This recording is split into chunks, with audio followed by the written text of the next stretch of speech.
magbigay ng motibo ang babaeng iyon at maakit sa Harold. No, hindi mangyayari iyon. Please, put it on my table, Miss Rosales. Okay po, sir. Yun ang huli kong narinig mula sa secretary ni Harold.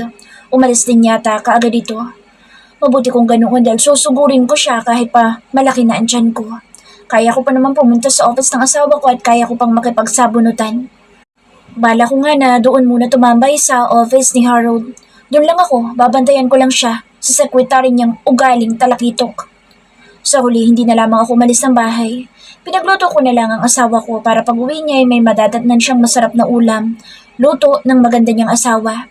Nagluto na lang ako ng sinigang na hipon, adobong pusit at fried tawilis para sa aming hapunan. Natakam na kaagad ako ngunit hihintayin ko pa si Harold para sabay na kaming kumain. Ilang beses ko na siyang tinatawagan ngunit hindi naman niya sinasagot ang tawag ko. Manonood na lang muna siguro ako ng TV sa sala habang hinihintay ito. Nasa sala na ako nang marinig ko ang pagbukas ng pinto. Si Harold na siguro ang dumating. Nagmadali naman akong lingunin ito ngunit hindi ako makapaniwala na nakikita ko ngayon si Chang. Si Chang ang pumasok mula sa pinto. Hindi pa niya ako nakikita. Palingon-lingon lamang ito. Bianca? Tawag nito. Napatayo na lamang ako para salubungin ito. Chang? Ano ang ginagawa niyo dito? Puno ng pagtataka na tanong ko. Akala ko pagkatapos ng kasal ay hindi ko na muling makikita pa si Chang. Ayaw mo ba na pumunta ako dito? Tsahin mo ako, Bianca. Natural na dadalawin kita dito paminsan-minsan. Sinuyod nito ang paningin sa kabuuan ng sala. Napakalaki ng bahay ng asawa mo. Napakaswerte mo na bata ka. Ambunan mo rin naman ako ng swerte mo. Palagi na lang kasi malas ang nangyayari sa buhay ko. Chang, may problema na naman mo ba kayo? Naibayad mo ba sa utang mo yung binigay ni Mr. David na pera? Oo naman. Naibayad ko yun. Sa dami ng pinagkakautangan ko nga eh. Kulang pa yung 1,000,000. Nagawa pa nga nitong magpaawa sa akin. Napaawang na lamang ang labi ko. Kulang pang 1,000,000 sa mga utang niya? Gaano ba kalaki ang utang niya?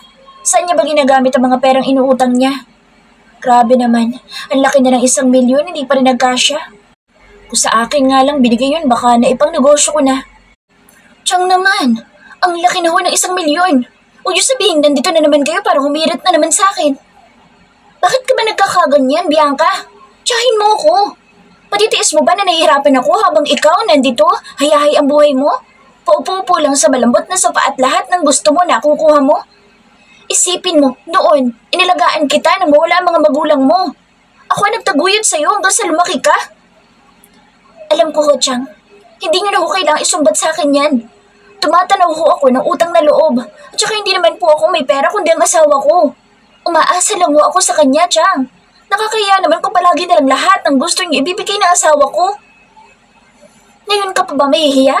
Mayaman ang asawa mo. Barya lang sa kanya ang hinihingi ko. Magkano po bang kailangan niyo? 50,000. 50,000? Ang laki naman nun, Chang. Napakamot tuloy ako nang wala sa oras sa aking ulo.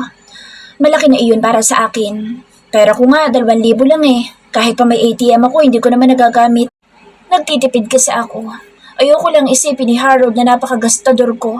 Kapag nakita niyang malaki na ang nabawas sa kanyang ATM na ibinigay sa akin.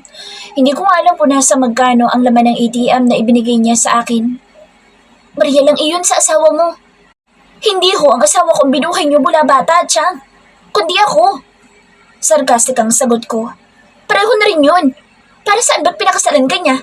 Dapat handa siya sa responsibilidad niya bilang asawa mo.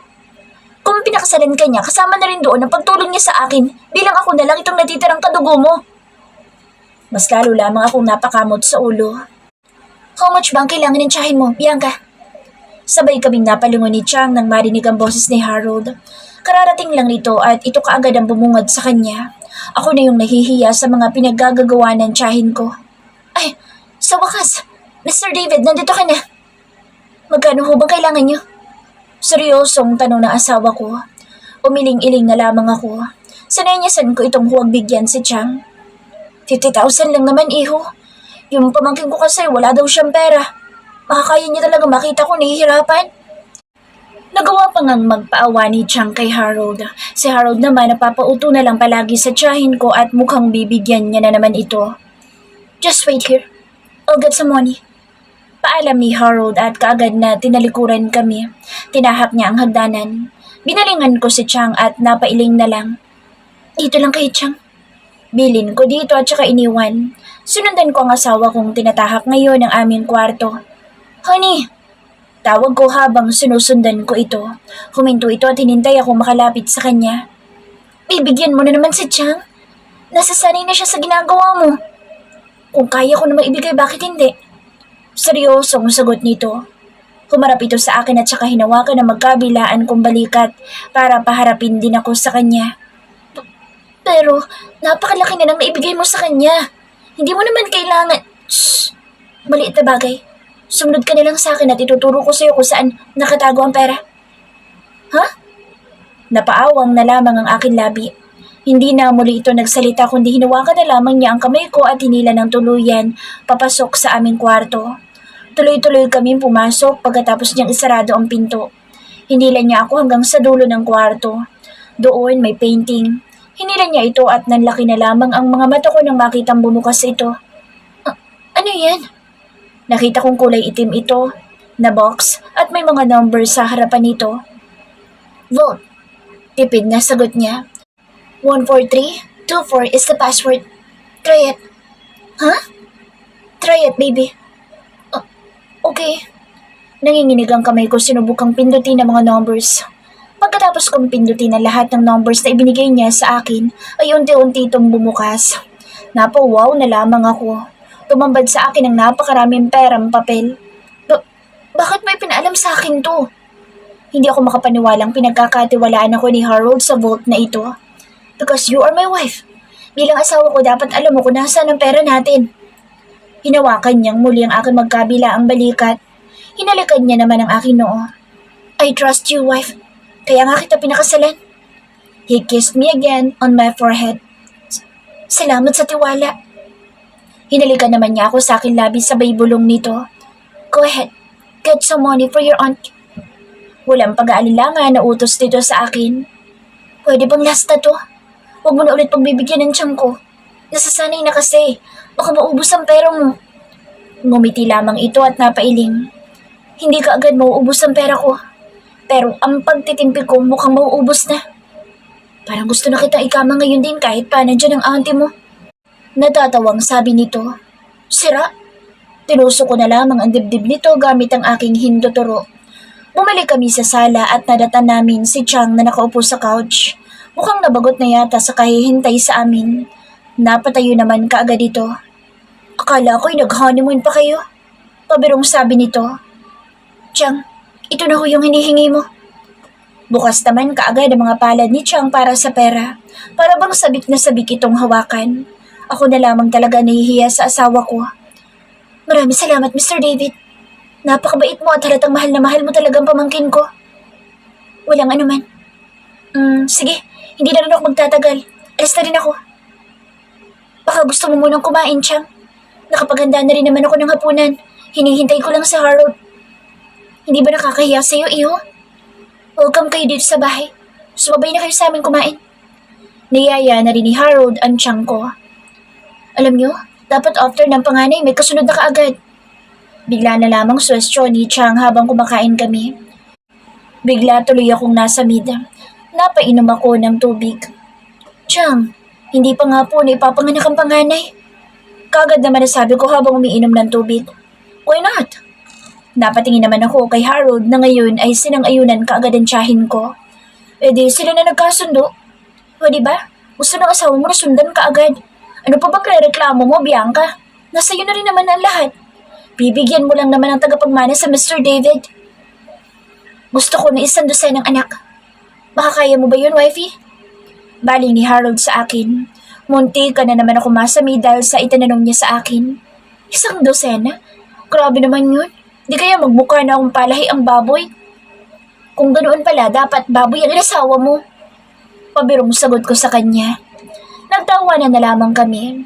Nag-enjoy rin naman kami kausap si Chang. Panay kasi ang patawan nito. Nawala yung panay sermon at panay galit na tiyahin ko sa mga oras na kumakain kami. Bigla na lamang ito nagbago. After namin kumain ay umuwi na rin naman na si Chang kaya naiwan na lang ulit kaming dalawa ni Harold. What about now? Makahulog ang tingin na iginawad niya sa akin. Nasa sala kami habang nakahawak ito sa bewang ko. Matutulog na tayo. Lumayo ako ng kaunti sa kanya at saka tinalikuran na lamang ito. Matutulog lang? Ano ba dapat? Let's make baby number 2. Pilyong ngiti na sabi nito. Kagad ko namang tinaasan ito ng mga kilay. Baby number 2? Hindi pa nga nailalabas ang baby number 1? Pwede naman silang magsabay. Let's make a twin. Sira ulo ka talaga. Diyan ka na nga. Tuluyan ko na lamang tinalikuran ito. Baka kasi makahirit pa. Wala pa naman ako sa mood ngayong makipagsiping. Hanggang sa kwarto ay panay ang papansin ng asawa ko. Pumasok na lamang ako sa banyo para maglinis ng katawan. Paglabas ko ay nadatnan kong tila may binabasang novel ang asawa ko. Nagbihis na lamang ako ng manipis kong pantulog. Nag-apply na rin ako ng lotion sa aking braso at aking mga hita. Nambalingan ko si Harold ay nakatingin na ito ngayon sa akin. Initian ko na lamang ito at muling pinagpatuloy ang paglalagay ng lotion sa aking katawan. Nang balingan ko ito ay hindi pa rin naalis ang paningin sa akin. Nakatitig pa nga ito na para bang hinuhubaran ako. Pagkatapos ko mag-lotion ay naglakad na lamang akong palapit sa kama. Humiga na ako sa tabi niya. Bigla na lamang gumalaw ang kamay niya at ipinatong ito sa aking dibdib. Sumilay ang pilyong ngiti nito sa labi. Patong lang ng kamay. Okay lang naman. Sagot ko na lamang at ipinikit ang aking mga mata. Mamaya-maya ay naramdaman ko na lamang na may nakapatong na sa pagitan ng aking mga hita. Naimulat kong aking mga mata nang maramdaman kong may gumagapang na roon. Pagmulat ko ay nasilayan ko ang mukha ng aking asawa. Ang lapad ng mga ngiti habang nakatagilid paharap sa akin. Nagbaba ako ng tingin at doon ko nakitang ang mga kamay niya pala ang humahaplos doon. Malayang-malaya ang mga kamay niya na humahaplos sa lugar na iyon. Nalimpungatan ako sa lakas ng ringtone ng aking cellphone. Nasa unan ko pala ito nilagay kagabi. Binalingan ko naman ang tabi ko ngunit wala na roon si Harold. Kagabi lang hindi ito matahimik. Panay-gapang ang mga kamay niya sa puson ko, sa aking mga hita at lalong-lalo na sa aking pagkababae. Hahawak lang daw siya, hindi naman daw siya papasok. Natawa na lang ako sa sinabi niya. Wala din talaga ako sa mood kagabi. Ewan ko ba, nitong mga nakaraang araw ay wala talaga akong gana. Excited lang siguro ako sa paglabas ng baby namin. Malapit na kasi. Ilang araw na lang ang hinihintay namin. Ang sabi ng doktor, maaaring maging advanced daw ang panganganak ko dahil mababa na raw ito. Sa pag-iisip ko, nakalimutan ko nang may tumatawag nga pala sa akin. Alam ko si Harold ito. Nakangiti lamang ako nang tingnan ng screen ng phone. Ganoon na lang ang pagkadismaya ko nang makitang hindi pala si Harold ang nasa kabilang linya, kundi ang kaibigan kong si Katie. Ano kayang sadya ng bruhang ito? Pagkatapos ng ilang buwan, ngayon lamang nagparamdam ito. Yes, hello? Sagot ko naman kaagad sa tawag nito. Narinig ko ang ingay sa background nito. Hello? Beshi! Oh, napatawag ka. Paano kasi yung guard nyo? Ayaw kong papasukin. Ano ba to? Sinabi ko naman kaibigan mo ako Ayaw pa rin akong papasukin. Napangiti na lamang ako. Ibinilin kasi namin kay Manong Guard na dapat tumawag muna sa telepono bago papasukin kung sino man ang bisita na pumupunta dito. Noong dumalaw kasi sa Chang, pinapasok lang kaagad ito ni Manong Guard kahit pa hindi niya pa hinihingi ang pahintulot ko. Nagulat na nga lang ako at nakapasok na si Chang. Beshi, kanina pa ako dito. Papasukin mo naman ako. Ang hirap kausap ng guard nyo. Sabi ko ng friend mo ako, ayaw pa rin maniwala. Natawa na lamang ako. Siguro kanina pa tumatawag si Manong sa telepono. Sige, pakibigay na lang kay Manong. Buti naman. Hello, ma'am? Manong, si Bianca po ito. Pasukin niyo na po ang best friend ko, si Katie. Pasensya na ho, ma'am. Tumatawag ko kasi ako dyan sa telepono ngunit walang sumasagot. Kaya hindi ko rin ho ito pinapapasok. Papasukin niyo na ho, Manong. Salamat po. Ay, buti naman. Reklamo ni Katie sa kabilang linya. Sabi ko sa'yo, Manong best friend ako ng asawa na may-ari. Narinig ko pa na pakikipagbangayan ni Katie kay Manong Guard. Napangiti na lamang ako. Tuluyan na akong bumangon sa kama at nagtungo sa banyo. Nagilamos lang ako at nag-toothbrush bago bumaba sa sala. Pagbaba ko ay narinig ko ang sunod-sunod na doorbell. Hindi naman talaga makapaghintay ang best friend kong ito. Gusto pa yatang sirain ang doorbell. Nagmadali na lamang akong tahakin ng pintuan kahit pa medyo nahihirapan ng humakbang. Hindi ko na nga nakikita ang hinahakbangan ko dahil sa laki ng tiyan ko. Kaya nga nagtataka ako kung bakit kahit pa ganito na ang tiyan ko ay parang ganado pa rin si Harold na kulitin ako pagdating sa kama. Sa wakas, halos mabingi ako sa pagsigaw ni Katie. Napatingin ito banda sa akin tiyan at napatakip ng bibig. Oh my goodness, Beshi! Bakit ba parang nakakita ka ng multo? Sino ba naman kasi hindi mapapasigaw sa makikita ko? Ang laki mo na! Diyos ko, mahari! Kailan lang ang sexy mo pa ngayon, diwatang dambuhala ka na! Grabe ka naman sa akin. Buti pa siguro hindi na lang kita pinapasok, no? Lalaitin mo lang pala ako. Akmang isasarado ko na ang pintuan nang kaagad iharang ni Katie ang kamay niya. Bibiro lang naman, ito naman. Kahit naman ganyan, para ka pa rin namang diwata sa puti ng skin mo. Mas lalo ka pang pumutit kuminis. Ilang buwan ka lang dito, para ka ng labanos. Umasok ka na nga lang muna. Sa sala tayo mag-usap. Bawal daw kasi yun, nasa pinto yung bisita. Ay, oo nga pala. Pamahiin na pala iyon. Mahirapan daw mga na kapag nasa pintuan lang nakadungaw ang bisita. Pinapasok ko ng tuluyan si Katie. Nagtimpla na rin ako ng juice at gumawa na rin ng sandwich. Binuksan ko naman ang TV para habang nag-uusap kami ay nanonood na rin. Bakit ka naman naligaw dito? Anong masamang hangin na nagtulak sa'yo papunta dito? Gusto lang kitang kumustahin. Nashock lang ako kanina na makitang malaki na palang tiyan mo. Malapit na kasi ako manganap. Galingan mo, girl. Oo naman. Gagalingan namin ang baby ko. Kamusta naman ang life mo? Ang buhay may asawa. Only ana-ana ba? Pinagsasasabi mo naman. Wala na nangyayari sa amin, no? Ganun? Ilang days na? 1 month. Nalaki ang mga mata ni Katie. Hindi makapaniwala 1 buwan nang walang nangyayari sa amin ni Harold.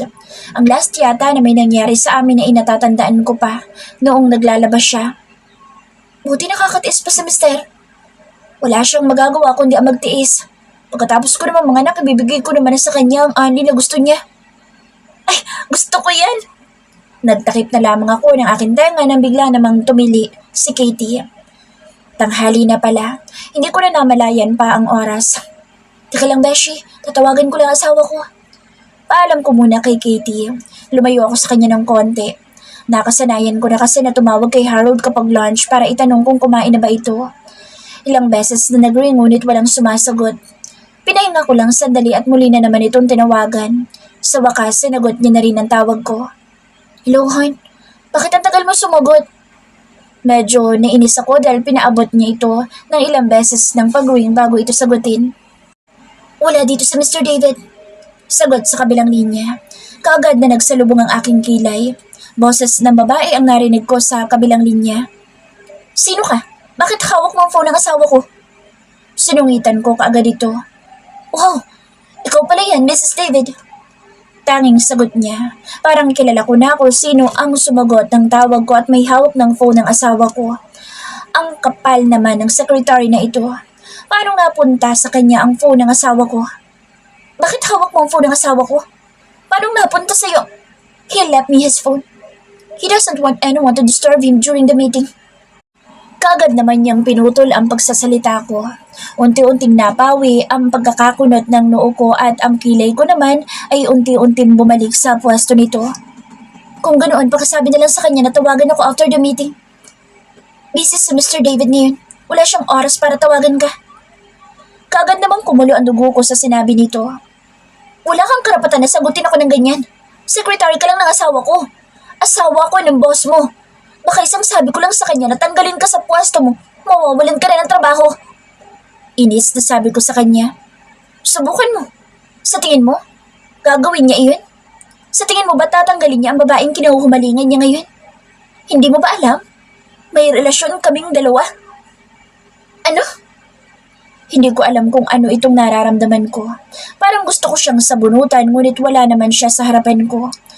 Gusto ko kaagad ngayon din ay lumipad sa opisina ni Harold para sampalin ang babaeng ito. Hindi lang sampal kundi sabunot at tadyak. Tumawa ito sa kabilang linya. Bakit hindi mo itanong sa kanya? Chuck, sasagutin ka niya. Mas lalo pa itong tumawa. Nanguyom ang aking mga kamao at parang ngayon din ay gusto kong suntukin si Harold. Nanggigigil akong pinatay ang tawag ko. Kuyom pa rin ang aking kamao at nanginginig ako sa galit. Oh, ano nangyari sa'yo? Baling ni Katie sa akin. Halika, samahan mo ako. Saan? Puno ng pagtataka na tanong ni Katie sa akin. Sa asawa ko. Patitikimin ko lang siya ng kamao ko. Pagsisisihan niyang niloko niya ako. Wala siyang pinagkaiba kay Edward. Nanginginig pa rin ako at maging ang boses ko. Diyos ko, niloko ka ni Mr. David? Napaka-imposible naman yata na gawin niya yun. Walang imposible, Katie. Pare-pareho lang mga lalaki kaya bilisan mo na. Samahan mo ako at susugurin natin ang asawa ko. Kahit pa nahihirapan ay nagawa ko pa rin ang humakbang palabas ng bahay. Baliwala sa akin ang bigat ng aking tiyan. Basta't makarating lang ako sa office ng asawa ko. Mas mabilis pa nga ako naglakad kay Katie. Gusto ko kaagad makarating para sampalin ang asawa ko. Nang makalabas ay pumara kaagad ako ng jeep. Dashi, ayos ka lang ba? Magdahan-dahan ka naman. Baka mapahamak pa kayo ng baby sa ginagawa mo eh. Napakamot sa ulo si Katie. Gusto ko malaman ngayon ang totoo, Katie. Humanda lang talaga sa akin yung Mr. David na yan. Hanggang ngayon hindi pa rin nababawasan ang inis ko. Pinagtitingin na nga lang kami ng ibang pasahero ng jeep. Tumitingin sila sa aking mukha at bumababa rin naman sa akin tiyan. Ayos ka lang ba, Iha? Hindi na nga nakatiis ang manang at tinanong na ako nito ng tuluyan. Kanina pa ito tingin ng tingin sa akin. Dapat nasa bahay ka na lang ngayon, papahinga. Dagdag pa nito. Kaya ko pa ho. Yun lamang ang sagot ko. Nagngingit-ngit pa rin ako sa galit. Relax ka lang, Beshi. Inakabahan ako sa iyo eh. Ganyan ka pala katapang kapag nagagalit. Tinapik naman ako ni Katie habang bumubulong ito. Sa wakas nakadating din kami sa building. Tinahak kaagad namin ni Katie ang elevator. Beshi, dahan-dahan ka lang. Ano ka ba naman? Kumakamot sa ulo na baling sa akin ni Katie. Hindi ito mapakali. Ako rin naman hindi mapakali. Gustong-gusto ko sa bunutan ng secretary ni Harold. Paglabas namin ng elevator ay kaagad naman ako nagmadali para tahakin ang office ni Harold. Sigurado ako sa mga oras na ito tapos na ang meeting. Hindi na ako nag-abala pa nakatukoy ng pinto. Kaagad ko na lamang itong binuksan. Guess what kung ano ang tumambad sa akin pagbukas ko ng pinto. Si Harold at ang kanyang secretary, magkalapit ang kanilang mga noo. Kaagad na nandilim ang paningin ko at nanginginig na naman ang tuhod ko. Maging ang kamao ko ay mariin na kumuyom sa naabutan ko. So, totoo nga. Kaagad na patingin sa akin si Harold at ganoon din naman ang kanyang haliparot na secretary. Bianca? Gulat na sambit ni Harold sa pangalan ko. Haliparot ka talagang babae ka! Hindi ko na napigilan ang sarili ko at sinugod ko na kaagad ito. Walang nagawa si Katie nang pigilan niya ako. Diyos ko, Beshi! Narinig kong sigaw ni Katie. Nakalapit kaagad ako sa haliparit na babae at walang pag-aalinlangan na sinabunutan nito. Malandi ka! Nilalandi mo talagang asawa ko! Sinabunutan ko ito sa abot ng lakas ko. Sa abot ng makakaya ko. Gusto kong kalbuhin ito sa pamamagitan ng mga sabunot ko. Ma'am, wala ho akong ginagawa. Maang-maanga na secretary ni Harold. Napakabait at napakagalang niya sa akin kapag kaharap ang asawa ko. Shit! Bianca! Narinig ko naman na sigaw ni Harold ngunit binaliwala ko ito. Mas sinigpitan ko pa ang pagkakasabunod sa buhok ng kanyang secretary. Gusto ko matanggal ang kanyang anit at mamilipit siya sa sakit. Makaganti man lang ako sa pagiging malandi niya. God damn it! Bianca, stop it! Pinigilan ni Harold ang mga kamay ko. Inaalis niya mula sa pagkakasabunod sa kanyang secretary ngunit hindi ako nagpapigil sa kanya. Hindi pwedeng hindi ako makaganti sa babaeng ito. Maging si Harold ang naitulak ko na. Hindi ko nga akalain ganoon ako kalakas dahil tumalsik ang asawa ko. Bianca! Muli ay sigaw ni Harold at muling lumapit sa akin. Pinagpatuloy ang pag-awat sa akin. Sa pagkakataong ito, pinakawalan ko ang buhok ng kanyang secretary. Hinarap ko ang asawa ko na puno ng galit. Ano? Anong sasabihin mo? Sasabihin mo ba sa akin ngayon na ayaw mo sa akin? Tumulo ang butil ng aking luha. Pumiyok ng tuluyan ang boses ko. What? What are you saying? Kumunot ang kanyang noo. Para bang walang alam sa sinasabi ko. Ang galing talagang magsinungaling ng laking ito. Nagmamaang-maangan pa talaga. Kung ayaw mo na sa akin, dapat sabihin mo. Hindi yung niloloko mo ko. Tuluyan na akong naiyak. Sunod-sunod na tumulong aking luha. Ano bang mga pinagsasasabi mo? Dahil ba ito sa nadatan mo? Kaya lang naman kami magkalapit ang aming mukha ni Manny dahil may tinitingnan kaming dokumento. Nagpapaliwanag pa ang lalaking ito. Ang sabi ng babaeng yan. Turo ko sa kanyang secretary na nagpapaawa ang mukha. May relasyon kayong dalawa. Huwag ka na magmaang-maangan pa, Mr. David. Umuusok na ang ilong ko sa galit at kahit na pumipiyok na ang boses ko'y nagawa ko pa rin na sumigaw. Kung noon hindi ko na ilabas ang galit ko nang lokohin ako ni Edward, ngayon kailangan ko nang ilabas ito dahil masakit sa dibdib kapag mananahimik lang ako. Napatingin siya kay Manny. Totoo ba, Mr. Rosales? Tanong ng asawa ko sa kanyang secretary. Umiling-iling ang malandi. Hindi po, sir. Wala ko sinabi kay ma'am. Sinungaling ka!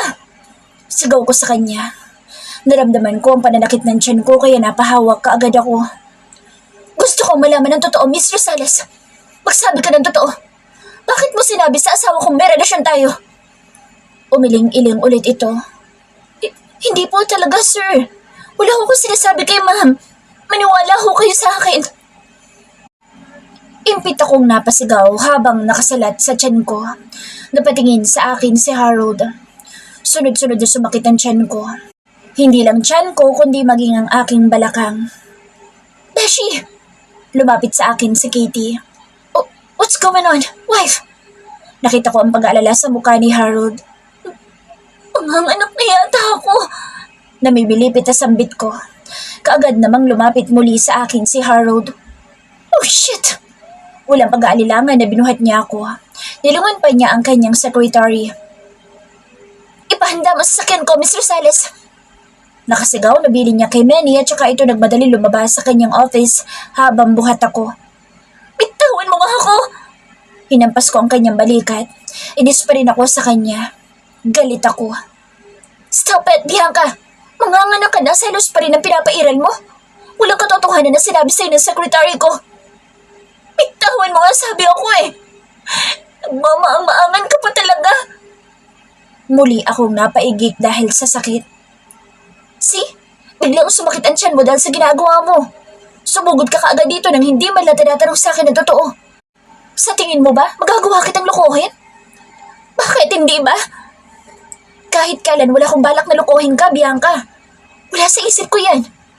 Sagot naman niya habang nagmamadali na pumasok sa elevator. Nagbabangayan pa rin kaming dalawa kahit na sumasakit na ng todo ang tiyan ko. Sinabi sa akin ng secretary mo na may relasyon kayong dalawa. Nagmamaang-maangan ka pa talaga? Siya na nga itong sumagot ng tawag ko dahil siyang may hawak ng phone mo. Wala kaming relasyon, Bianca. Naiwan ko lang sa office ang phone ko. Hindi ko pinahawakan sa kanya. Yun ang totoo. Meron kayong relasyon. Hindi ako maniniwala sa mga paliwanag mo. Wala nga sabi. Meron nga sabi. Muli napasigaw ako dahil bigla na namang sumakit ang tiyan ko. Tumahimik ka na lang. Hintayin mo, tatanggalin ko sa sekretary ko to prove to you na wala kami relasyon. Hindi na ako nakaimik pa dahil mas lalo pang sumasakit ang tiyan ko. Nagkagulo sa labas ng building dahil sa nangyari. Nasa tapat na rin naman ng building, naghihintay ang kotse ng asawa ko at may driver na rin na naghihintay sa loob. Third person's POV. Sinalubong kaagad sila Harold ng mga staff ng ospital, dala ang bed stretcher. Sinakay doon si Bianca na namimilipit naman sa sakit. Halika dito! Sigaw ni Bianca nang medyo napalayo siya kay Harold. Hinihila na rin siyang papasok sa loob ng ospital. Nataranta naman na lumapit sa kanya si Harold. Namumutla ang labi nito at halatang kinakabahan ng sobra. Pakiramdam niya mas kinakabahan pa ito kaysa sa kanya. Samahan mo ako sa loob! Hindi mo ko pwedeng iwan! Ikaw ang gumawa nito kaya dapat lang na nandun ka sa paghihirap ko! Halos mapugto na ang ugat ni Bianca habang sinisigawan si Harold. Hindi ako pwede sa loob, Bianca. Mahinahon ngunit may kaba sa boses ni Harold. Pwede ka! Nagdadahilan ka pa! Kapag hindi mo ko sinamahan sa loob, I swear, Mr. David, hindi ko ilalabas ang anak mo! Gigil na sigaw ni Bianca. Sa sobrang sakit na nararamdaman nito ay hindi niya nakontrolado ang mga masasakit na salitang lumalabas sa kanyang bibig. God damn it! Anak natin yan! Pwede bang hindi mo ilalabas yan? Hindi ko talaga ilalabas to kapag hindi ka sumama sa akin sa loob! Habang hinihila ang bed stretcher na pinaghihigaan ni Bianca ay panay naman ang kanilang bangayang mag-asawa. Hanggang sa tuluyan na ngang ipapasok si Bianca sa delivery room. Hinawakan naman kaagad ni Bianca ang kamay ni Harold ng mahigpit. Sasamahan mo ko! Maotoridad na sabi niya. Ma'am, pasensya na po. Bawal po sa loob ang mister ninyo. Bakit bawal? Magbabawalan niyo pa din ba kung ayaw kong ilabas ito kung wala asawa ko sa tabi ko? Napalingoy ng nurse kay Harold. I will pay any amount. Just let me inside. My wife wants me to be with her. Pakiusap ni Harold sa mga ito. Wala na rin namang nagawa ang mga ito kundi ang payagan na lamang na pumasok sa loob si Harold. Kaagad na pinahiga si Bianca sa birth bed. Mahigpit na hinawakan ni Harold ang kamay niya at pinipisil ito. Napapikit ito na tila ba nagdarasal. Are you sure you can do the normal delivery? Nagbulat ito ng mga mata. Pwede naman tayo mag-request kaagad ng CS kung hindi mo kaya. Kaagad naman itong binatukan ni Bianca. Anong hindi ko kaya? Kaya ko! Ano ba akala mo sa akin? Kaya ko mag-normal. Ayoko na cesarean. Pinapairal mo na naman ang pera mo. Kung ikaw kayo umiri dito. Inis na sagot ni Bianca. Natahimik na lamang si Harold at wala nang nagawa pa. As if I have a pussy. Kung meron lang, bakit hindi? Kahit papabulong lamang na sinambit ni Harold ay narinig pa rin naman niya ito kaya kaagad niyang binatukan ng asawa. Medyo natawa ang dalawang nurse. Pumasok na rin ang doktor na magpapaanak kay Bianca. Kaagad na kumunot ang noon ni Harold nang makitang lalaki ito. Oh, wait, don't tell me. Turo niya sa doktor na ngayon ay nag-aayos na para sa pagpapaanak kay Bianca. May problema ba, mister? Tanong naman kaagad ng doktor. Hindi pwedeng ikaw magpapaanak sa asawa ko. No!